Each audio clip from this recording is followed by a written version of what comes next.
minha sobrinha murmurou, sem som, a gente não senta com pessoas como você. Enquanto todos riam, dei de ombros, segurei a mão do meu filho e saí. Meu pai mandou mensagem: o pagamento é amanhã, certo?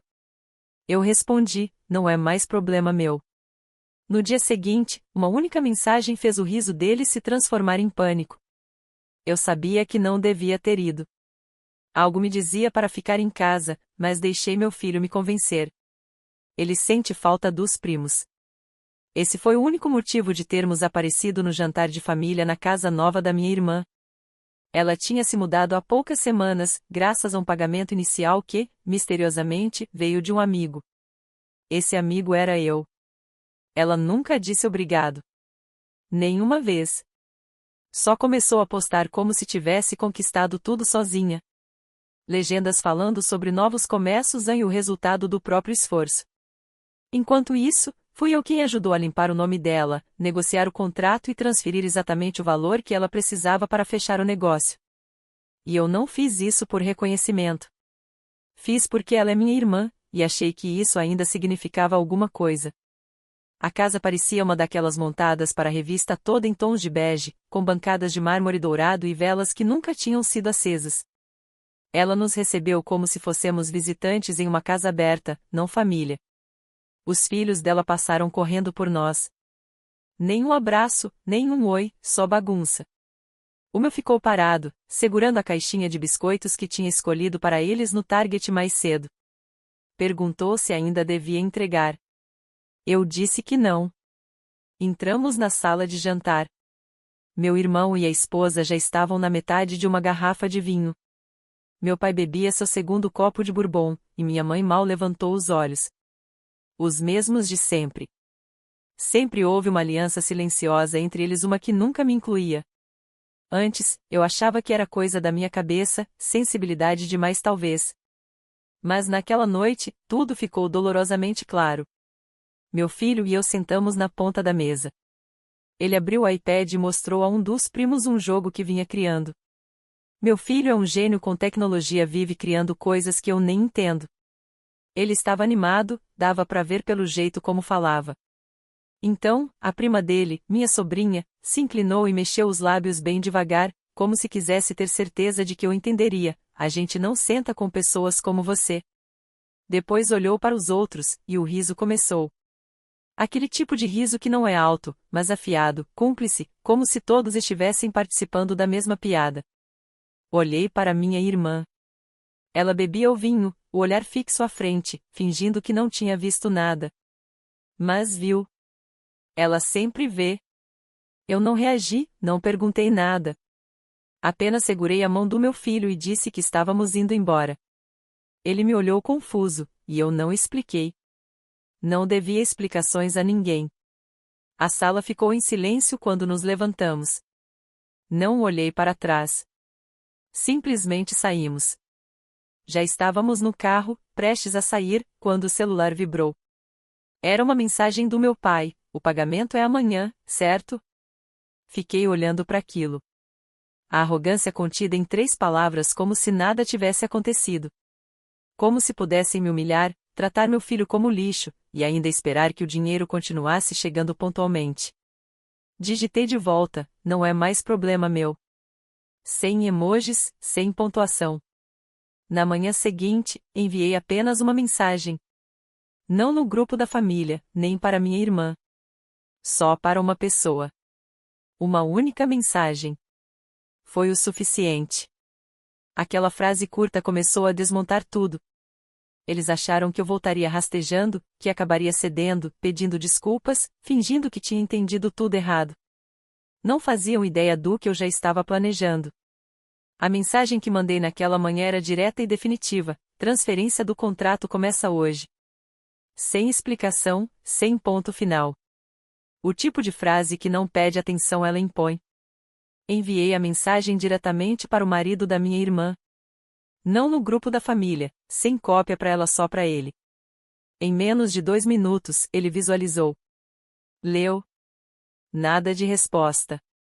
Eles sempre acharam que eu nunca teria coragem de realmente fazer nada, que eu ameaçaria, colocaria limites e depois voltaria quieto pro meu lugar, como sempre fiz. É nisso que pessoas como eles confiam, no silêncio de quem já foi usado. Menos de 1 hora depois, ela ligou 2 vezes. Não atendi. Em seguida, veio a mensagem: o que é isso? Por que você está agindo assim? Precisamos conversar. Tudo isso por causa de uma criança? Virei o celular com a tela para baixo e comecei a fazer panquecas pro meu filho. Ele assistia a um tutorial de programação no YouTube, completamente alheio ao caos que se desenrolava nos bastidores. Eu gostava disso. Queria que ele crescesse sabendo que paz não vem de agradar os outros, vem de saber a hora de levantar da mesa. Perto do meio-dia, a concessionária ligou para confirmar o processo de transferência. Disse que queria iniciar ainda naquela semana. Deu para ouvir o sorriso na voz do atendente quando explicou que os pagamentos restantes passariam para o novo titular do contrato. Pedi que enviassem toda a papelada direto para a casa dela. Deixaria ela mesma explicar aquilo ao marido. No fim da tarde, o grupo da família começou a pipocar. O primeiro, previsivelmente, foi meu irmão. Tá fazendo drama de novo, é? Que piada. Saí do grupo sem dizer uma palavra. Sabia que eles não estavam acostumados com isso. Normalmente, eu discutiria, me defenderia, tentaria fazer alguém qualquer um entender meu lado. Mas dessa vez, decidi agir diferente. Deixei o silêncio falar por mim. À noite, levei meu filho para jantar, só nós dois. Pedimos hambúrgueres e refrigerantes com sorvete, e não falamos sobre família. Ele perguntou se ainda iríamos à casa da avó no dia de Ação de Graças. Respondi, talvez não este ano. Ele apenas disse tá bom e voltou às batatas fritas. Às 8h42 da noite, chegou uma mensagem da minha mãe. Seu pai disse que o carro dele não funcionou de novo para pagar a conta de luz. Dá para resolver antes do corte, sem ponto de interrogação, sem nem parecer um pedido. Como se fosse apenas mais uma obrigação minha, como sempre. Mas eu já tinha cancelado o pagamento automático da conta dele naquela manhã. Fiquei olhando para a mensagem por alguns segundos e fechei sem responder. Deixei que eles sentissem. Que percebessem que aquelas coisas pelas quais sempre me criticaram, ser organizada, independente, saber lidar com dinheiro, eram justamente o que vinha mantendo a vida deles de pé. Durante anos, fui eu quem sustentou tudo em silêncio, ajudando com depósitos, assinando contratos como fiadora, ajustando pagamentos, cobrindo atrasos, comprando presentes de Natal de última hora para os sobrinhos, só para que eles não percebessem que os pais tinham esquecido de novo. Nunca fiz questão de reconhecimento. Nunca anotei nada. Mas eles sim guardavam cada um dos meus erros, cada limite que eu colocava, cada traço da minha energia estranha. Na manhã seguinte, recebi uma mensagem de voz da minha irmã. Tentava soar calma, mas dava para ouvir o pânico escondido em cada palavra. Disse que tinham conversado e talvez fosse bom todos se reunirem em breve, só os adultos, para colocar as coisas em ordem. Queriam um recomeço. Tudo estava acontecendo mais rápido do que eu imaginava. Eles achavam que eu cederia, que desmoronaria sob o peso da culpa, que não conseguiria lidar com a ideia de ser quem se afastou. Não faziam ideia de que eu vinha planejando isso há meses e que ainda nem tinha tocado no seguro do meu pai. Quando a papelada do contrato chegou na caixa de correio deles, já estavam desmoronando. Nem precisei perguntar. Eu sentia. O silêncio da minha irmã era diferente agora, não mais arrogante nem condescendente como antes. Era o tipo de silêncio de quem percebe que o chão sob os pés não é tão firme quanto imaginava. Quando a rede de segurança desaparece e a pessoa tenta fingir que não está caindo. Eu não estava com pressa. Sabia bem como isso funcionava. Você tira a estrutura aos poucos e deixa que sintam o peso dela, peça por peça. A primeira peça veio com a mensagem do meu pai. Meu cartão do banco não está funcionando. Você pode ver o que houve, foi a mensagem dele. Ainda não tinha percebido que eu tinha retirado meu nome da conta como gerente. E nem foi por maldade. Eu só não queria mais que meu nome estivesse ligado a pessoas que me viam como uma carteira ambulante. O mesmo homem que, no jantar, mal levantava os olhos para me encarar, agora precisava da minha ajuda para pagar a conta de água. Não respondi. No mesmo dia, minha irmã postou uma foto das filhas com roupas combinando de outono. Todas sorridentes, no campo de abóboras, legenda falando sobre família é tudo. passei direto. Uma hora depois, recebi uma solicitação no Venmo, $210. A nota dizia, coisas de Halloween. Você disse que ia ajudar, lembra? Foi isso que me pegou, você disse que ia ajudar. Sem ponto de interrogação, sem um se puder. Só uma cobrança fria, vinda de alguém que já me chamou de melhor amiga no grupo da família. Recusei o pedido e bloqueei. Sem explicações, sem drama. Só fim. Logo depois, chegou um e-mail da esposa do meu irmão. Título: Vamos esclarecer as coisas. Como se fossemos sócios de uma fusão que deu errado. Nem abri. Ela tinha sido uma das que mais riram naquele jantar. Agora queria paz. Não me interessava.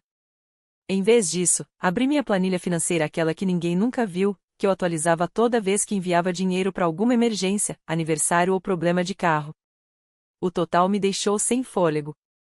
Fiquei sentada na cozinha, olhando para os números, e comecei a rir. Não ria por vingança. Eu nunca mantive aquela planilha para jogar nada na cara de ninguém. Eu a mantive porque ninguém mais fazia isso. Mantimentos para minha irmã durante a licença maternidade, $1.300 em 3 meses. Coparticipação da cirurgia dentária do meu irmão, $420. Conta de aquecimento do meu pai durante a nevasca de 2021, $268. Brinquedos, presentes e roupas de feriado quando eles esqueciam depois de um tempo, parei de contar. Eles sempre me fizeram sentir como se eu devesse agradecer por estar por perto. Como se eu tivesse sorte de ser tolerada. Enquanto isso, era eu quem segurava a estrutura de pé, uma estrutura que teria desabado anos atrás se eu tivesse parado de sustentar. No domingo de manhã, recebi uma ligação da minha irmã, mas não do celular dela, e sim do marido. Atendi. Ela nem disse oi. Ele começou a falar de imediato. Disse que ela achava que ainda éramos família, que as meninas não tinham tido a intenção de magoar ninguém, que eu estava fazendo tempestade em copo d'água. E, como quem joga sal na ferida, soltou um "você sempre foi um pouco dramática". Como se isso fosse me acalmar. Como se não fosse exatamente o tipo de frase que eu ouvia dela há 20 anos. Perguntei se ela se lembrava do que exatamente a filha dela tinha dito no jantar. Silêncio. Depois veio o clássico: ela não quis dizer isso. São só crianças. Eu respondi que também não tinha querido dizer quando paguei o seguro do carro dela, corrigi o currículo, ou fingi acreditar que o presente do chá de bebê, aquele que ela disse ser de todos, não era, na verdade, algo que eu mesma escolhi, embalei e paguei. Ela desligou. Naquela noite, meu pai mandou a mensagem mais longa que já recebi dele. Parágrafos e mais parágrafos. Família não corta laços. Dinheiro vai e vem, mas sangue é para sempre. Você está ensinando as lições erradas pro seu filho. Li tudo uma vez, depois desliguei o celular. Meu filho e eu ficamos acordados fazendo maçãs carameladas na cozinha. Foi uma bagunça e exageramos no chocolate. Ele riu. Disse que um dos primos costumava chamá-lo de esquisito quando achava que ele não estava ouvindo. Perguntou se era por isso que não íamos mais à casa da vovó. Eu disse que sim. Ele respondeu tá bom e voltou a mergulhar as maçãs no chocolate. E, pela primeira vez na minha vida adulta, eu não senti culpa por escolher a paz em vez das pessoas. Eles ainda não estavam realmente com raiva. Não do jeito que ficariam. Isso começou quando a seguradora ligou pro meu pai e disse que o seguro do carro tinha sido cancelado, o pagamento automático estava no meu nome. Tudo começou com uma ligação de um número que eu não reconheci. Quase deixei cair na caixa postal, mas eu estava mexendo molho de macarrão com uma mão e, por curiosidade, atendi. Era um homem da seguradora do meu pai. Educado, mas visivelmente desconfortável. Queria confirmar um cancelamento de apólice. Eu disse que não tinha cancelado nada, só tinha parado de pagar. Tecnicamente, era uma diferença sutil. Ele ficou em silêncio por um instante e depois informou que a apólice do meu pai tinha expirado completamente há 6 dias. Sem pagamentos, sem renovação, sem período de carência. Ele falou como se esperasse que eu resolvesse ali, na hora. Respondi que não administrava mais aquela conta e desliguei. Nem 20 minutos depois, recebi uma mensagem do meu irmão: que diabos você fez com o seguro do pai? Sem cumprimento, sem contexto, só uma acusação, como se eu não tivesse passado os últimos anos mantendo a vida de todos costurada em silêncio, tipo uma Cinderela moderna com conta bancária. Logo em seguida veio outra mensagem: o caminhão dele foi rebocado hoje. A polícia parou por causa de uma lanterna queimada, viu que não tinha seguro, e agora ele tá preso lá. Tá feliz? Aquilo não tinha sido planejado. Eu não tinha pensado no que aconteceria se ele fosse parado. Eu só parei de pagar. Não chamei a polícia.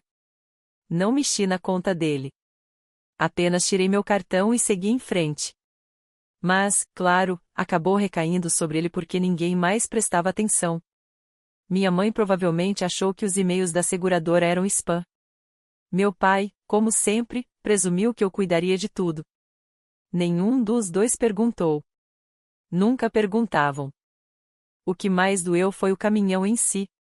A família sempre zombava dele e diziam que era velho, barulhento, feio. Mas aquilo importava para ele. Tinha reconstruído o motor com um amigo nos anos 90. Não era bonito, mas era dele. Lembrei de quando eu era criança, sentada no banco do passageiro enquanto ele me levava ao mercado das pulgas. O caminhão ainda tinha o mesmo cheiro daqueles sábados. Agora ele estava num pátio de apreensão, tudo porque eu parei de fazer o trabalho invisível. Mais tarde naquela noite, minha mãe finalmente quebrou o silêncio com uma mensagem longa. Não foi uma mensagem de voz, nem uma ligação, foi aquele meio termo passivo-agressivo em que a pessoa finge estar sendo educada. Não sei o que está acontecendo com você, mas você está machucando pessoas que te amam. Isso não é o que uma família faz. Você está queimando pontes das quais pode se arrepender depois. E só para você saber, sua avó ficaria envergonhada com o seu comportamento.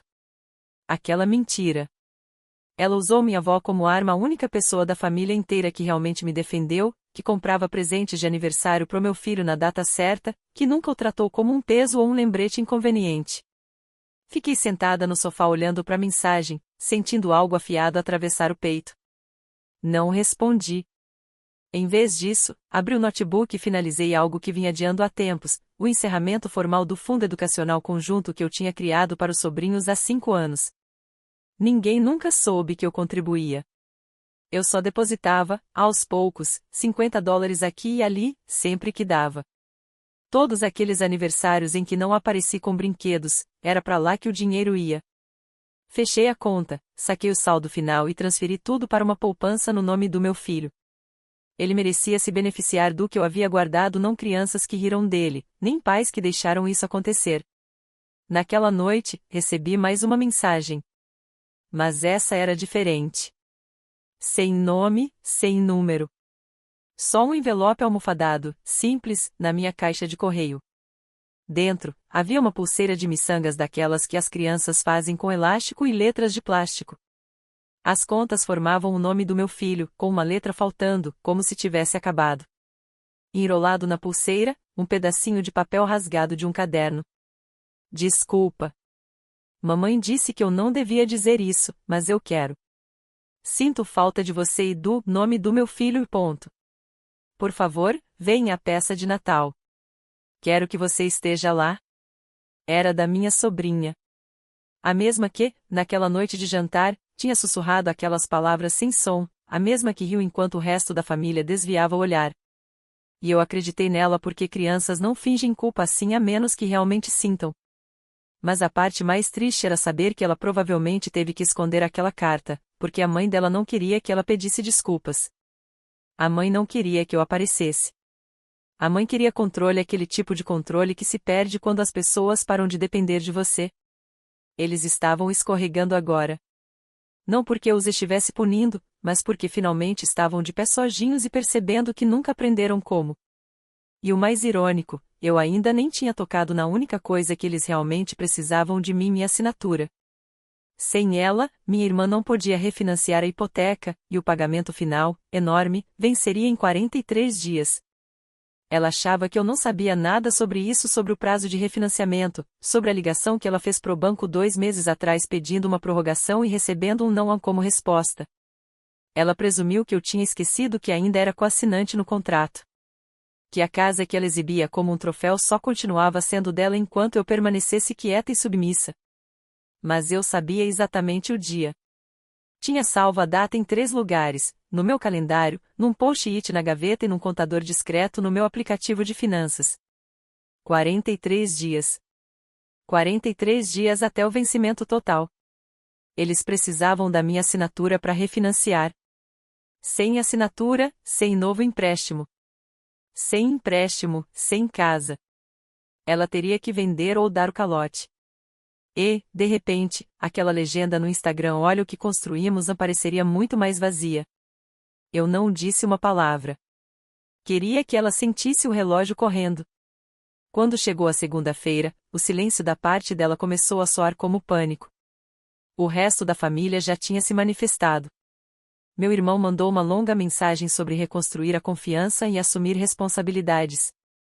Ironicamente vindo dele o mesmo que, num dia de ação de graças, me disse que meu filho provavelmente precisava de uma figura masculina porque eu estava criando mole demais. Eu não respondi. Meu pai tentou ligar de novo. Deixei tocar até cair. Ele deixou outro correio de voz dizendo que não queria brigar, que sentiam nossa falta, que não era bom em demonstrar emoções mas que aquilo era o jeito dele de tentar. Guardei a mensagem, não para ouvir depois, mas para me lembrar da diferença entre esforço e culpa. Na noite de terça, eu estava dobrando roupas quando a campainha tocou. Abri a porta e encontrei 2 pequenas sacolas de presente no tapete da entrada. Uma tinha um moletom azul escuro, claramente do tamanho do meu filho, ainda com a etiqueta. A outra, um conjunto de Lego Technic, não um qualquer, mas exatamente aquele que ele tinha circulado num catálogo aqui em casa algumas semanas antes. Sem bilhete, sem nome. Apenas silêncio e uma oferta. Eu sabia que era dela. Deixei a sacola sobre o balcão e não disse nada. Às 21h17, ela mandou uma mensagem: "Acho que a gente precisa conversar. Sei que as coisas foram longe demais. Preciso te pedir uma coisa, por favor." Ainda assim, sem pedido de desculpas. Nenhuma menção ao que a filha dela tinha dito. Só aquela linguagem cuidadosa que as pessoas usam quando querem algo, mas não querem admitir que erraram. Eu não respondi. Queria que ela sentisse o peso da espera. Que acordasse no meio da noite, abrisse o aplicativo do banco e percebesse que o credor não estava blefando. Que sentisse como é depender de alguém que finalmente aprendeu a dizer não. Na manhã de quarta, minha mãe mandou mensagem: "Sua irmã está com problemas. Está assustada. O banco já avisou. Ela não pode refinanciar sem sua assinatura, e você sabe disso." E então veio o golpe final: "Não estou pedindo para você perdoá-la, mas as crianças não deveriam perder a casa por causa de um erro. Pense nas suas sobrinhas." Minhas sobrinhas. As mesmas que cochichavam pelas costas do meu filho. As mesmas que ganharam iPads no Natal e depois agiram como se lhe fosse inferior por não ter um também. Mas mesmo assim, pensei na carta, na pulseira, naquele pedaço rasgado de caderno com o nome do meu filho escrito em miçangas tortas e trêmulas. Eu não era sem coração, só não era mais deles. Não do jeito que já fui um dia. Naquela noite, levei meu filho para tomar sorvete. Sentamos no carro e comemos em silêncio. De repente, ele perguntou: "A gente vai voltar lá, para casa deles, algum dia?" Olhei para ele. O rosto tranquilo. Não esperançoso, apenas curioso. Eu disse a ele: "Talvez. As coisas mudam." Ele respondeu: "Acho que não vão mudar, mas gostei do Lego." Eu também, falei. E era verdade. Foi naquele momento que percebi que não estava mais buscando vingança. O que eu estava fazendo era restaurar meus limites, meu tempo, minha paz, e eles podiam se ajustar a essa nova versão de mim ou assistir a tudo que construíram desabar. 43 dias. Depois disso, dependeria deles. Faltavam 6 dias para o vencimento do pagamento quando recebi a mensagem da minha irmã. Sem exigências, sem culpa, apenas 10 palavras que soaram diferentes de tudo que ela já tinha dito antes. "Se você não quiser assinar, eu vou entender." De verdade. Foi só isso. Sem indiretas, sem fingir que era pelos filhos. Apenas silêncio seguido de algo que quase, parecia responsabilidade. Eu não respondi. Em vez disso, passei o dia com meu filho. Fizemos lasanha do zero. Assistimos a um documentário sobre tubarões. Ele perguntou se ainda estávamos bravos com aquelas pessoas. Foi assim que ele disse, não nossa família, mas aquelas pessoas. Eu disse que não estava mais bravo. Ele assentiu e respondeu: eu ainda não quero ir lá, a menos que você queira. Ele estava me dando permissão para me proteger. Um menino de 9 anos. No dia seguinte, meu irmão apareceu sem avisar. Ficou parado na varanda, sem saber o que fazer com as mãos. Perguntou se podia entrar. Eu disse que podíamos conversar ali mesmo, na porta. Ele não hesitou. Disse com calma. Eles estavam desmoronando. Minha irmã tinha tentado conseguir um empréstimo privado, mas foi negado dívidas demais. O marido dela tinha arrumado uma mala 2 dias antes e dito que precisava de espaço. Meu pai parou de atender às ligações. Minha mãe implorava para que todos consertassem as coisas, mas ainda era orgulhosa demais para procurar por mim. Então ele disse algo que eu nunca esperei ouvir. Você nunca foi o problema. A gente só fez você se sentir assim porque era mais fácil do que encarar os nossos próprios erros. Eu fiquei em silêncio. Ele me entregou um envelope e foi embora. Dentro havia uma folha dobrada, um convite feito à mão, com canetinha roxa e glitter, a caligrafia torta. Jantar em família. Todo mundo diz uma coisa boa. Celulares desligados. Sem risadas no final. Por favor, volte. Sinto falta dos seus abraços. Era da minha sobrinha mesma que tinha me dito aquelas palavras na mesa de jantar. A mesma que mandou uma pulseira com o nome do meu filho escrito errado.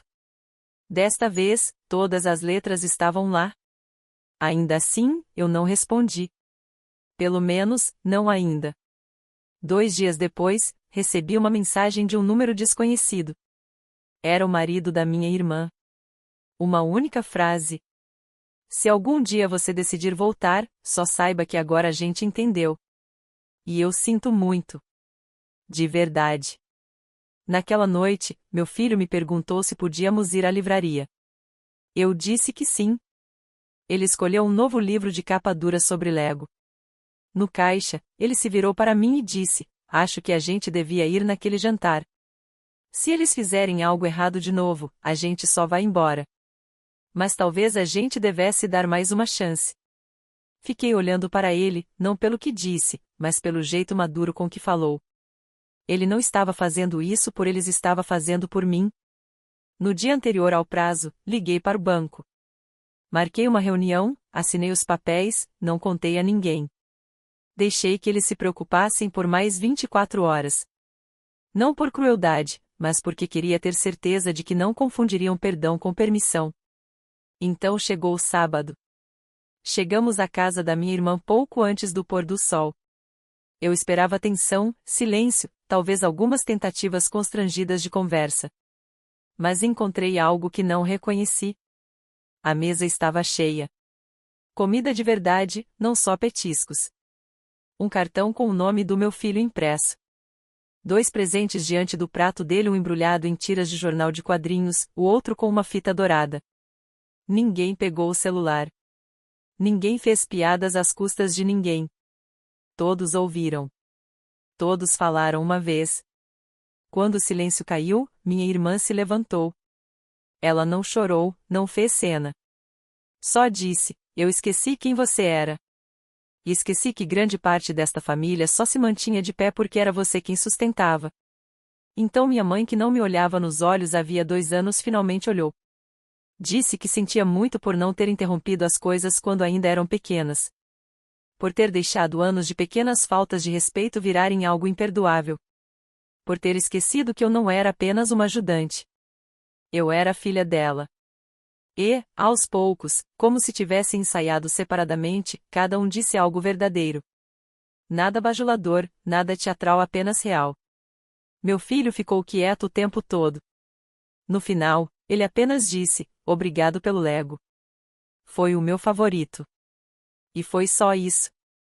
Naquela noite, ficamos mais tempo do que eu imaginei que ficaríamos. Saímos de lá com as mãos cheias e o peito leve. E, Pela primeira vez em anos, quando olhei para aquela mesa, não me senti uma convidada em um espetáculo. Senti que, finalmente, eu tinha um lugar ali. Não porque eu fosse útil, mas porque eu era querida. Porque, dessa vez, eles me encontraram de igual para igual. E, dessa vez, entramos por vontade própria, no nosso próprio tempo. Quando estávamos indo embora, meu filho se acomodou no banco, apertou o cinto e segurou o pequeno cartão que a prima tinha feito para ele. Ficou em silêncio até sairmos da garagem. Então me olhou e disse que, dessa vez, parecia diferente. E ele tinha razão. Algo havia mudado. Não de forma perfeita, nem completa, mas o suficiente. Suficiente para perceber que as rachaduras da nossa família finalmente deixaram a luz entrar. E talvez seja assim que a cura começa de verdade. Não com pedidos dramáticos de perdão ou grandes gestos, mas com momentos silenciosos em que ninguém mais finge. Apenas honestidade. Apenas presença. Apenas pessoas.